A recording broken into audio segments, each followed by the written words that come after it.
Well, hello, my friends, for the fifth time today. I've just had a lot of trouble today getting online and getting this thing to work.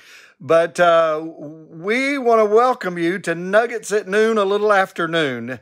And today we're going to build on yesterday's teaching. We talked yesterday about moving from Marah to Elim, the bitter waters to the sweet waters. Elim being the place of 12 springs and 70 palm trees.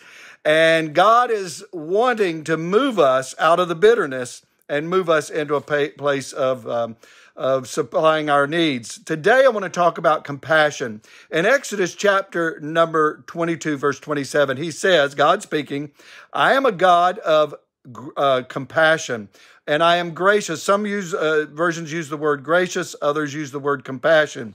And so he says this after he mentions to the Israelites that they are not to mistreat the strangers, not to afflict the orphans or the widows, and not to charge interest to the poor. And then he says, I am a God of compassion. And so he's wanting them to be compassionate also. We go over to the New Testament in Matthew chapter 9, verse 36, and it says, he saw the multitude with compassion. He saw them as sheep without a shepherd, and he had compassion on them.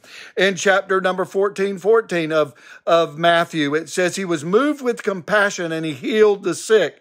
And then he fed the 5,000 afterwards.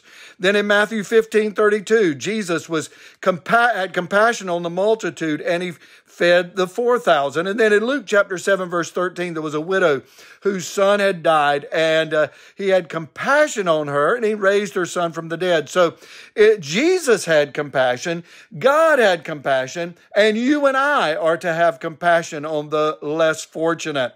And so I just want to remind you today, if you're going through a difficult time, you're drinking from bitter waters right now, we've got a God that's compassionate. And then when he brings you to the springs and you begin to be on top of things again, remember, we are to be compassionate. God bless you. Sorry it took us so long today, but we've, again, had a lot of trouble. And I know you're probably focused in the background of that nice deer on the wall. Doesn't that look good? Anyway, God bless. Have a wonderful day today. Bye-bye.